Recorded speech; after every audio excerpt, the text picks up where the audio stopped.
Hello, so I'm back with some interesting books to talk about. I finished three books and I am very excited to talk about these books because these are very interesting. At least one of them I gave 5 stars, another one I gave 4 stars, and the other one I gave 3 stars. So, yeah, I would say on average, the books that I have in this video are pretty lovely. So here they are. Ooh. So I'm gonna start by talking about this book. This is Frankenstein in Baghdad, and this is by Ahmed Saadawi. This book was originally written in Arabic and it was translated into English by Jonathan Wright. So the original version of this book was published in 2013, I believe, and then the translated version was published in 2018. So in this book, okay, from the title alone, you could sort of guess that there is going to be some kind of something being inspired from that classic work by Mary Shelley. And indeed, it is something that is featured very heavily in this book in a way that is quite grotesque, but also kind of delightful in a dark way.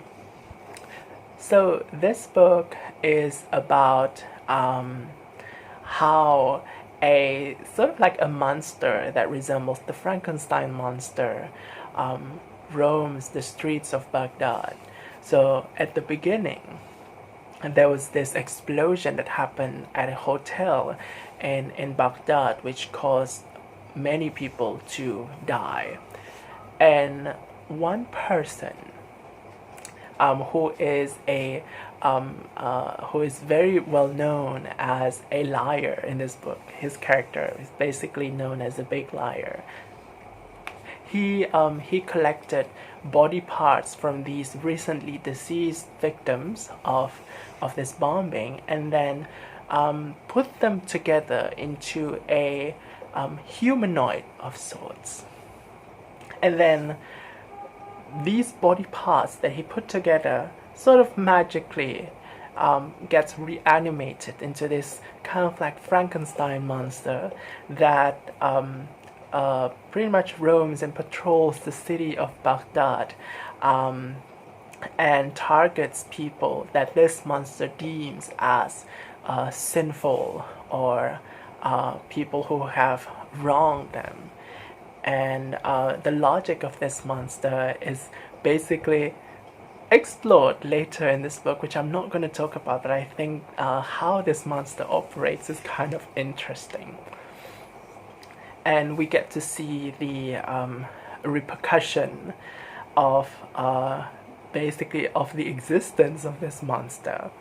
At the same time, this book also features a large cast of characters, and in some ways or another, these characters would cross paths with this Frankenstein monster. And then we will also see how basically the intersection of their paths, what would transpire from that for these different characters. Not all characters are going to see this monster, but yeah, a handful of them are going to have some interesting interaction out of it. So I think this book is just a wonderful read. It was fun to read, and the story takes place sometime in the 2000s after the U.S. invasion of Iraq, and you could definitely sense from the writing of this book the tenseness, the violence, the sense of violence, the looming threat of death that sort of permeates the atmosphere of Baghdad as it is described in this book. And I feel like the way that that atmosphere is shown to us is shown really effectively. You could really sense that there is this very, very high level of stake, or at least danger, when it comes to the characters that appears in this book. And it makes it such that it feels almost surreal when you relate this kind of realistic depiction of war, or rather the threat of war and violence in a city, and how that is paired with the existence of this sort of magical, fantastical character that is very much sci-fi-ish in nature. And that combination just kind of makes it feel somewhat surreal. And I think it drove me to think more about this book, and especially how the existence of this character just sort of represents some things, or at least how this monster how the author intends to use this monster to convey certain ideas or even messages. And I thought that is a wonderful aspect of this book, because it is entertaining, but at the same time it also made me kind of, I would say, think more beyond what I read in the book, think more beyond just the monster. I certainly have my own ideas about how, what I feel about the monster, what I think about the monster. But I feel like if I were to talk about those, it would be kind of spoilery, so you'll just have to find out for yourself. So this book was a wonderful book. I give this one 4 out of 5 stars. And now I'm going to move on to the second one. This is also a translated fiction, originally written in French. This is called Elle, written by Philippe Djian, and it was translated by Michael Katims to English. And I think this book was originally written in French, published in French in 2012. And the English translation was published in 2017. Now, so in this book, we have a character, a woman named Michelle. She's sort of in her 40s, I think.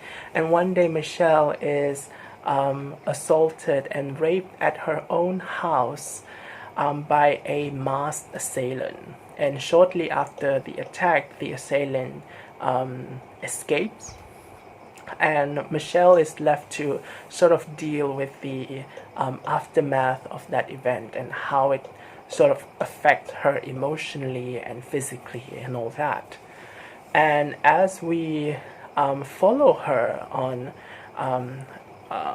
how she's responding to this assault, we also learn more about Michelle's family background. So basically, as we read on, we realize that Michelle's family is pretty much a very dysfunctional one.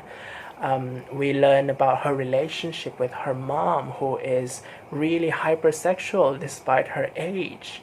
And that sort of causes Michelle to having to act as some kind of caregiver for her mom.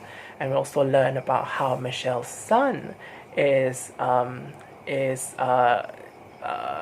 taking on a role of being a father of his girlfriend, who is pregnant but not with his son. So not with his child, sorry.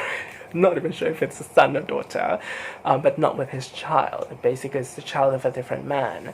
And on top of that, Michelle is also dealing with her ex-husband, who is, well, has his own ambition, but somehow his ambition just sort of creates some kind of friction with Michelle's professional life as well.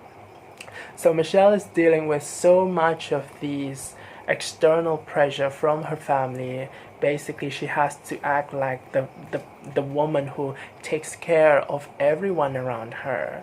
But at the same time, Michelle as a character is also described as a woman who has a some kind of success, at least professionally. So this is interesting because now we see that there is this kind of contrast between who she is as a person, as far as her family goes, and who she is professionally. And now that there is this event involving sexual assault, this rape of Michelle, and we get to see how all of these things just play into her response towards that rape. Now, if you are interested in reading this book, I would say the depiction of sexual acts, sexual violence, and rape are pretty graphic. So you might want to, be cautious about that if you find those to be kind of triggering for you.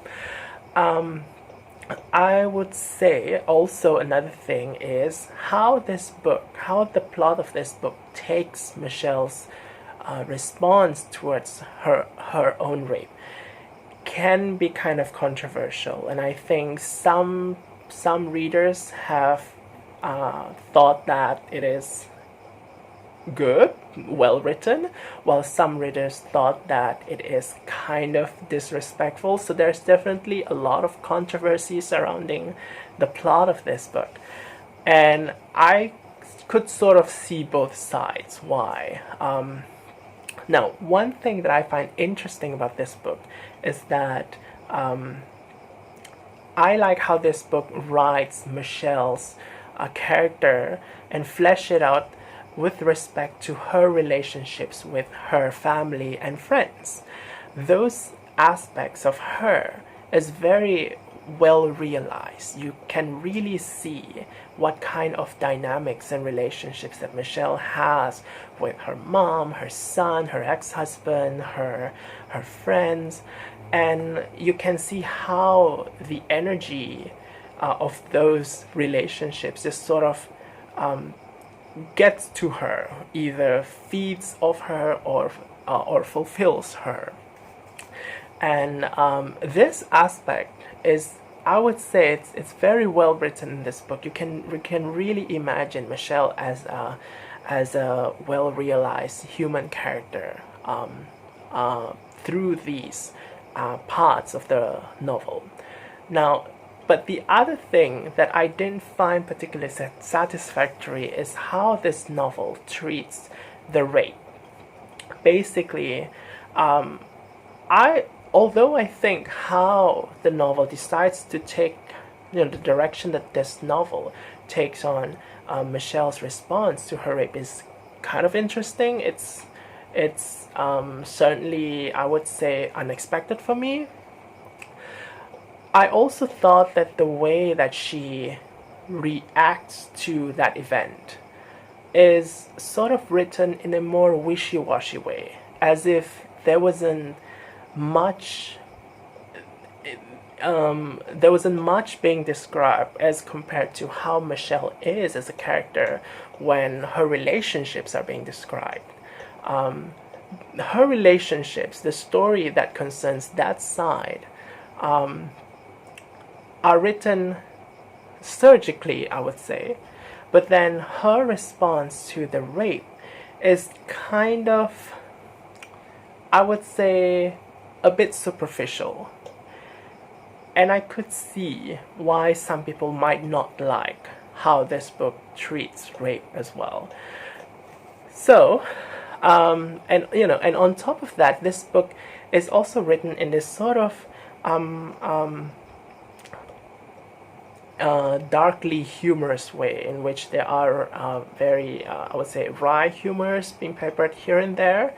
The novel is written without any chapter breaks. It's just like one continuous text, resembling a stream of consciousness narrated from Michelle's own point of view. And I think that part of the book is interesting. The writing style, but I just don't feel that there is, I would say, enough body to how Michelle is written as a character, with regards to her own sexual assault, how what her motivations are, on the things that she decided to do as a response to that. That was kind of nebulous to me, and it wasn't even nebulous in the sense that I did want to think more about it, but it was nebulous also in the sense that it just came out of nowhere. Like, you think maybe it had something to do with her family history, maybe. Okay, I'm back. Anyway, yeah, back to what I mentioned earlier. It was not very clear as to what her motivations are as regarding her actions, and it just like I said, came out of nowhere, and as a result, it sort of made the writing of this novel, for that particular aspect of the plot, lean more towards edgy, or trying to be thought-provoking, but without much meat into it, especially in comparison to the other aspects of this novel, the ones concerning the dysfunctional relationships. So those are my thoughts for Elle by Philippe Djian. I gave this one 3 out of 5 stars. Anyway, next book I want to talk about, which is something I just finished a few hours ago. This is Elif Batuman's The Idiot. And this one I would say was pretty rewarding. And I'm just gonna say it right now, I gave this one 5 out of 5 stars because this book struck me in a way that was really personal. And you don't often encounter books like that, and when you do, it's like it feels great, and that was the effect that this book had on me. So in The Idiot, we see a college student named Celine. She attends college in the 90s. She's 18 years old and she attends Harvard. Celine comes from a Turkish family, and basically this novel chronicles Celine's first year in Harvard, and basically it follows Celine as she meets new people, makes new friends, and basically her experience is going to classes while attending Harvard, and then later on her experiences as an English teacher teaching English in rural Hungary. And one of the core plot point, I would say, is her encounter with a Hungarian student named Ivan, and that basically just kind of triggers the what I would consider the main thread in this novel, which is her falling in love with Ivan and her trying to navigate this the beginning of this feelings that she has, her exploration into whether or not she or how she would pursue this feelings that she has towards another person. So in a sense, this novel also feels like a coming of age novel, where you could definitely expect to see some kind of growth related plot or story. The style of this book is written in a way that features slices of life, basically, where you get passages that contain a particular moment or episodes in Celine's life. The moments that she had in class, the moments that she had encountering different people, the moments that she has talking or interacting with different people, her introspective moments, especially concerning her life at the moment and her feelings towards her love interest.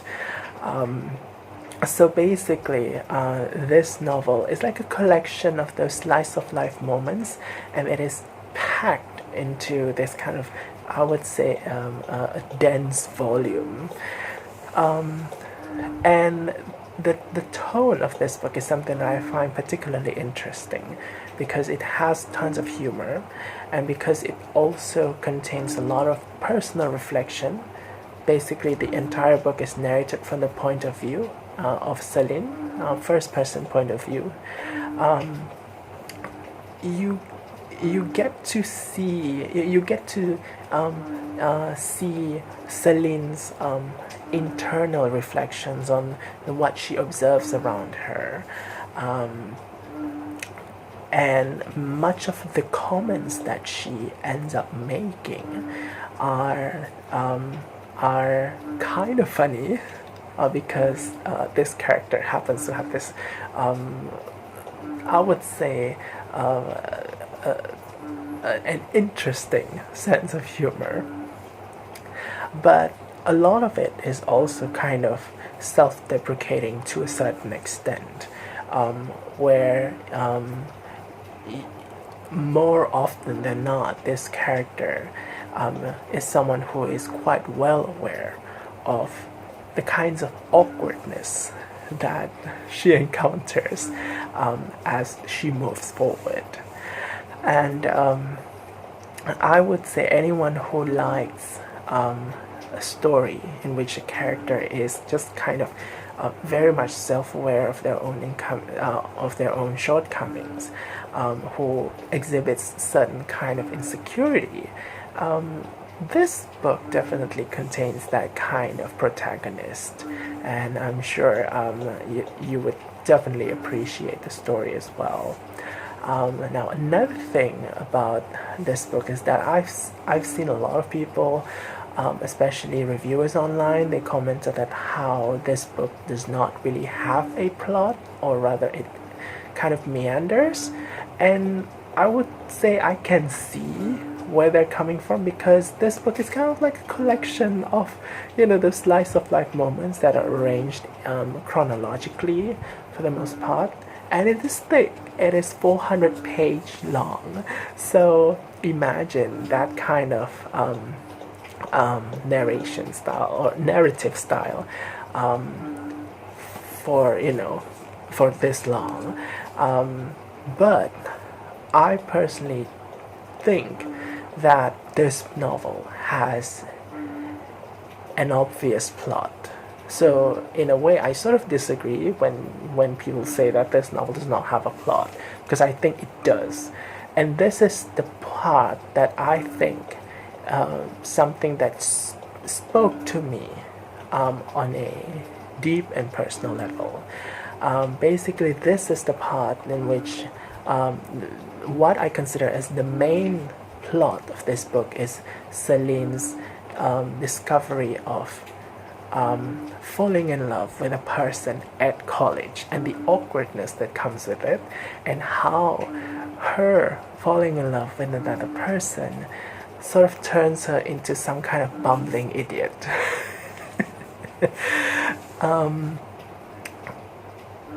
And I find that part particularly compelling, because there are certain bits in that plot that I could recognize that I have personally experienced myself. As in, I mean, I've never attended Harvard, but and I've never taught English in Hungary. But there are many other aspects in this book that are personal, that I consider as something that I could resonate very well.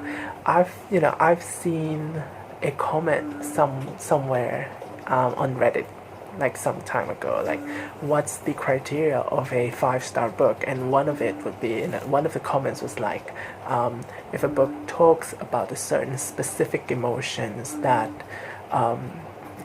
you couldn't find anywhere, and that book just happened to be talking about that specific emotion that is just unique for that particular case. And I would say this book was kind of that for me. And I also like how this book uses other elements that it features in its so-called meandering writing in order to support that main plot of the protagonist's journey in falling in love. Basically, this book also explores the idea of communication. This story takes place sometime in the 90s, and that's also kind of like the time when email just started being used. And it is featured really heavily in here, the communications through email. Basically, Celine and her love interest communicates back and forth via email, and I think that makes it interesting because it kind of shows an aspect of communication that is relevant to Celine's love story. And another I would say theme that I like in this book is how it talks about how it relates languages with, again, this whole idea of communicating between different languages, and how that relates to relationship, basically. So we have this character Celine who studies or that takes classes in beginning Russian, so there is that kind of element of language learning. And then we also have Celine being of Turkish descent, and her love interest is Hungarian, and there is also this kind of discussion on similarities between Hungarian and Turkish languages, and certain overlaps in terms of history and culture as well, certain interactions that happen between those two cultures back then. All of those things are included in this book, and are done so in a way that that could very well support the main plot, or rather what I consider the main plot of this book, and makes that plot feel kind of feel important. Perhaps what I really enjoy about this book is that what I consider as the main plot, which is sort of an exploration of being in love. So this is usually something that is considered as frivolous, even though we see a lot of love stories, a lot of important literary works are about love stories. But again, time and time again, love stories are often seen as frivolous, especially being in love as a college student. But I like how this book just sort of uses other aspects of its storytelling, how the characters attend Harvard and meets up all of these so-called smart students and personages, and they have all these big concepts thrown around here and there, philosophy, language, culture, blah blah blah. But all of those things, it's sort of, when you read this book, when you read the narrative, all of those big concepts that are being mentioned in here, the observations and all that, they circle back to Celine's inner conflict regarding her feelings towards this boy. So that is the aspect that I really like, because it gives a lot of weight to this main plot. It respects that experience, and I would say indirectly, when I read it, I feel like my experience was kind of respected as well, and that's why it felt good. Anyway, it goes without saying, I think the writing of this book is also quite nice, but I would say, as far as why this book got a 5-star rating from me, was because of how it resonated with me. Anyway, this book was actually recommended by a user named Cynthia from Goodreads, and yeah, I remember I was asking on Goodreads at that time. I was looking for a recommendation in which I was looking for a recommendation of a novel in which readers could feel like, a lot of things happening in the novel is just so ridiculous that we just want to face palm and roll our eyes. And definitely this book fits the bill. I was quite surprised by that, because I thought this book was going to be like a navel-gazy millennial kind of relationship book, but as it turns out, it's not even millennial.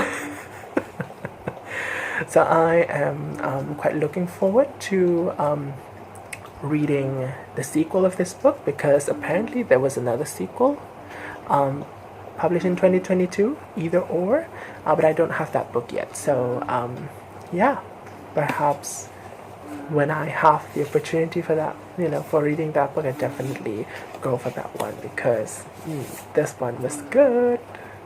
Anyway, so those are all of the books that I have read.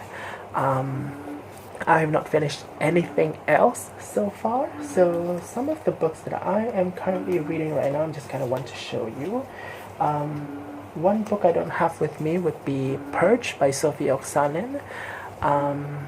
This one was originally written in Finnish, translated into English by Lola Rogers. I am also currently in the middle of reading Jane Smiley Moo. I'm definitely making progress with this one because I've reached part 3 of this book. I'm reading this short novel by Elif Babitz. It's called LA Woman, which is the story of a woman growing up in the 1960s in Los Angeles. And I also have this historical fiction by Xinran, a Chinese-British author. This book was originally written in Chinese. It's called Miss Chopsticks, and this one was translated into English by Esther Tyldesley. And this is a historical fiction that is set sometime in the 1980s, if I'm not mistaken, in China. Yep. Also, a historical fiction, I have this one, The Leopard by Giuseppe Tomasi di Lampedusa, and this one was originally written in Italian. It was translated into English by Archibald Colquhoun.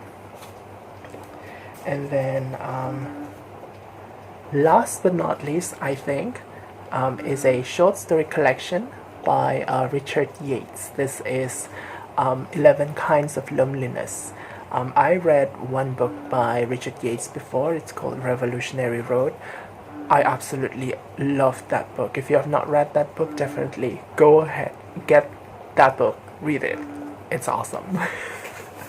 So that's all so far for the books that I want to talk about, and I guess I'll see ya in the next video. Just in case if you don't see it, there is the cat over there. That cat is named Owet.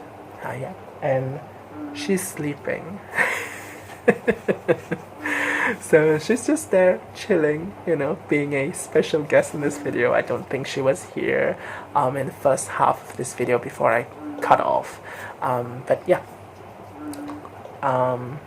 If you guys have read any of these books, feel free to comment below if you have any thoughts about them. If you have, if you like them, if you dislike them, what do you think about these books? What are you currently reading right now? And yeah, anything if you want to say, just go ahead and comment.